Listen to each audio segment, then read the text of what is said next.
Página 68 de 385. La historia del dinero, por Jack Weatherford, 1997. Capítulo 2.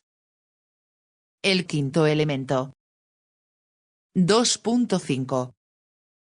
Los primeros economistas. Los antiguos griegos creían que el aire, el agua, el fuego y la tierra eran los 4 elementos naturales de los que estaban hechas todas las substancias. Para muchos de ellos, sin embargo, el dinero constituía un quinto elemento, de orden cultural antes que natural. Ello se corresponde con un dicho griego, remata anet, el dinero hace al hombre. Los textos griegos nos ofrecen un sinfín de perspectivas por boca de ciudadanos particulares e incluso esclavos que escribieron sus propias obras teatrales, o poemas y diálogos filosóficos. Entre los griegos proliferaba el registro de las facetas más pedestres de la vida cotidiana, en el hogar o los viñedos, al igual que las especulaciones acerca de todo, desde el origen de la vida hasta la fluctuación del precio del trigo.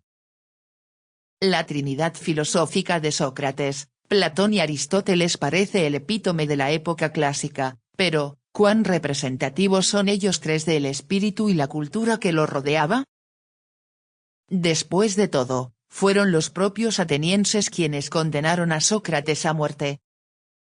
En general, los filósofos eran una fracción más bien aberrante de la psiquis griega, una psiquis que ostentaba una inclinación mucho más práctica que la que percibimos en las grandes obras de la época. El carácter de la cultura griega de la época clásica queda mucho mejor ejemplificado por Jenofonte. En su vida adulta y su carrera de político, maestro, general y escritor, siguió variados derroteros, pero la forma más precisa de caracterizarlo es como un filósofo práctico. En una expedición militar a Persia, él y sus compañeros mercenarios atenienses derrotaron a sus adversarios, pero su líder, Ciro el Joven, murió en la batalla. Esto dejó a los mercenarios griegos aislados, a cientos de kilómetros de su hogar, en una nación enemiga. Las fuerzas griegas, conocidas históricamente como el ejército de los 10.000, pusieron su empeño y sus vidas en las manos de Jenofonte, quien las guió de vuelta a Grecia en un exitoso viaje de 3 meses por territorio hostil. Y, al igual que muchos otros afamados generales, escribió luego un superventas acerca de su aventura.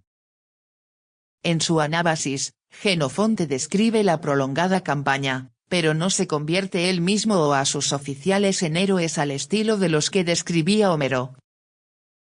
Como el individuo práctico que era, reconocía que el eje del relato eran los propios soldados. Sin frases grandilocuentes o una retórica de alto vuelo, la Anábasis representa la mejor prosa jamás escrita en el Ática. En ciertos aspectos Jenofonte, el hombre práctico que se sentía tan cómodo con los trabajadores, los soldados y los granjeros como con los académicos, parece mucho más un antecesor de espíritus más modernos como Montaigne, Goethe y Benjamin Franklin. En medio de sus deberes cívicos y su labor mercantil, Jenofonte escribió otro texto, Economía, en que describe en detalle la administración hogareña. Allí introdujo el término económicos, que significaba literalmente apto en la administración de un hogar o un estado. La administración de una casa, una labor femenina en el mundo griego, era ciertamente algo en lo que Homero no habría demostrado el menor interés. Para Homero, las mujeres eran trofeos de guerra que realzaban el honor de un guerrero, ofrendas sacrificiales en tiempos difíciles o meras posesiones domésticas que tejían y aguardaban eternamente a que sus padres, esposos e hijos volvieran de su última asonada o campaña. Aunque Jenofonte no era un feminista al estilo moderno, se tomaba el trabajo hogareño muy seriamente y perfiló a la mujer como la abeja reina de la colmena. Y repletó su texto de la información más simple y más práctica acerca de cómo organizar un hogar, entrenar a la servidumbre, almacenar el vino y los alimentos e imponer orden en cada faceta de la economía doméstica. En tanto la esposa administraba la casa, el marido atendía el huerto y manejaba su propio negocio, al igual que los asuntos cívicos de la polis. Tal como muchos libros de su época, Economía se presenta en la forma de un diálogo, en este caso entre Sócrates e Iscómaco, uno de los hombres de negocios más ricos de Atenas. En Economía, sin embargo, Sócrates el filósofo no asoma con tanta grandeza ni aparece tan perspicaz como ocurría en los diálogos socráticos más conocidos, redactados por Platón. En lugar de ello, Iscómaco, el simple hombre de negocios, tiene mucho más que decir y aflora como el héroe del relato. Iscómaco no alcanza un lugar demasiado relevante en la literatura o la filosofía e incluso admite que, en virtud de su riqueza y su estilo de vida sencillo, no es muy querido por mucha gente. En la escala de valoración literaria, las obras de Jenofonte no pueden compararse con las de Homero. Iscómaco no es Agamenón ni Aquiles. Con todo, fueron los ciudadanos de espíritu práctico como él quienes elevaron el mundo griego de la época clásica al pináculo del éxito comercial y la resonancia artística. La mayoría de los académicos griegos carecía del vasto compromiso de Jenofonte con la guerra y la paz y no compartía su interés por las actividades financieras. Con una actitud que presagiaba la de múltiples generaciones de académicos. En el futuro, tanto Platón como Aristóteles, su discípulo, tuvieron grandes dificultades con algunos de los conceptos asociados al dinero y el mercado. Platón, eterno dictador en cuestiones de moral, deseaba ilegalizar el oro y la plata, al igual que las monedas foráneas. Según dice en las leyes, en lugar de auténtico dinero debía haber unas pocas monedas sin valor, un tipo de ficha o escrito gubernamental para llevar un registro entre los mercaderes. Quienquiera que volviese de un lugar foráneo con dinero debía ser obligado a entregarlo al arribar. Según Platón, ningún individuo honesto podía ser nunca rico, pues la deshonestidad era siempre más rentable que la honestidad. Por ende, cuanto más rico era un individuo, menos honesto y virtuoso debía de ser. Desde la perspectiva de Platón, había que castigar a la gente si intentaba comprar o vender su terreno o la casa que se les había asignado. Las propuestas del insigne Platón para la reglamentación del mercado nos parecen hoy en extremo severas, incluso en un siglo en que subsisten economías rigurosamente planificadas. En el libro octavo de las leyes, por ejemplo, escribe que el mercado debiera estar controlado por vigías que impusieran castigos a quienquiera que violara las reglas, de las que había muchísimas. Aparte de las ventas al detalle que se realizaran entre vecinos, Platón consideraba la posibilidad de autorizar, cada mes, 3 mercados de ciertos productos específicos, uno cada 10 días, donde la gente adquiriría provisiones suficientes para que les duraran el mes entero. El primer mercado vendería granos, el segundo, organizado 10 días después, vendería líquidos y el tercero vendería ganado, esclavos y otros productos relacionados como pellejos, textiles y ropas. Aristóteles nunca compartió las propensiones totalitarias de Platón, pero tenía sus propias y muy extrañas ideas acerca del mercado. Le parecía, por ejemplo, que no se debía cobrar el mismo precio a todo el mundo en el mercado. Y consideraba muy natural que la gente con más dinero pagara precios más altos que la gente más pobre. No concebía los principios de un mercado impersonal en funciones, solo percibía relaciones personales. El resultado de la interacción debía quedar determinado por el estatus de los participantes, no por el valor de la mercancía. Para él, el propósito del mercado no era solo el de intercambiar bienes sino el de satisfacer la codicia. Por lo tanto, el mercado atendía a un instinto humano básicamente indeseable y había de ser supervisado cuidadosamente. Aristóteles veía la operación del mercado en términos personales antes que abstractos. aun cuando estaba ciertamente dotado para el pensamiento abstracto, podemos apreciar en sus obras la lucha de un individuo que intenta entender el fenómeno incipiente del dinero y el mercado.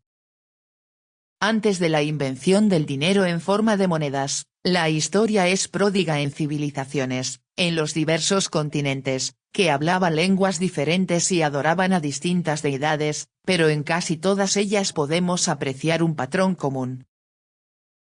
Ya sean los antiguos egipcios o los aztecas, los hititas o babilonios, los cretenses o el enigmático pueblo de Mohenjo-Daro, vemos que todos ellos parecían haber alcanzado un nivel similar de civilización. Es como si todos ellos se hubieran topado con la misma pared invisible y hubieran sido incapaces de horadarla. Desarrollaron su propia arquitectura y religión, su propia ciencia y formas peculiares del comercio, la poesía y la música tan solo hasta un punto, que precedió al estancamiento. Los griegos, sin embargo, rompieron esta barrera. De pronto, la arquitectura, la filosofía, la ciencia, la literatura y otras artes y ciencias alcanzaron un nivel de desarrollo que las civilizaciones precedentes no conocieron. Ciertos estudiosos quieren hacernos creer que este quiebre surgió de alguna cualidad superior en la mentalidad, la psiquis, la raza o la cultura griegas, de una sensibilidad un punto más avanzada en relación con los seres humanos y la naturaleza, pero hay escasa evidencia en la historia, antes o después de aquella época, de que los griegos fueran en algún sentido únicos entre los muchos pueblos del mundo. Lo verdaderamente distinto en su caso fue que eran vecinos de los lidios, los inventores del dinero. A diferencia de otros vecinos, como los fenicios y los persas, que ya poseían refinados sistemas sociales aunque no existía en ellos el dinero, los griegos eran en buena medida una civilización aún incipiente, y su adopción del dinero los impulsó hacia adelante hasta que sobrepasaron a todos los demás pueblos de la región. Grecia fue la primera civilización transformada por el dinero, pero en un periodo relativamente breve todas las culturas siguieron a la griega por la misma senda y experimentaron similares transformaciones. Los seres humanos se han valido de múltiples formas para organizar el flujo fenoménico de la vida, y el dinero es una de las más relevantes. Se trata de una invención estrictamente humana, pues constituye, en sí mismo, una metáfora, es algo que alude siempre a algo más. Permite a los seres humanos estructurar la vida de ciertas formas increíblemente complejas, que no estaban a su alcance antes de que se lo inventara. Esta cualidad metafórica le confiere un papel central cuando se trata de ordenar el sentido de la vida.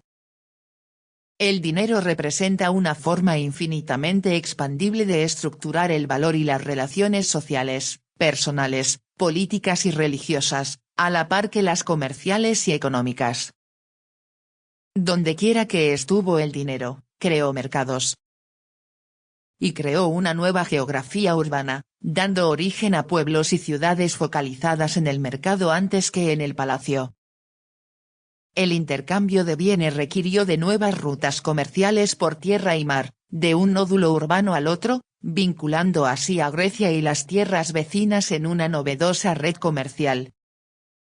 Esta nueva red social, fundada en el comercio y el dinero, generó un nuevo sistema político. Filipo de Macedonia vio una oportunidad de reunir todos estos puntos interrelacionados en un reino único bajo su dominio. Su hijo Alejandro expandió dicho sistema a regiones del orbe que aún no se incorporaban del todo a la nueva cultura mercantil.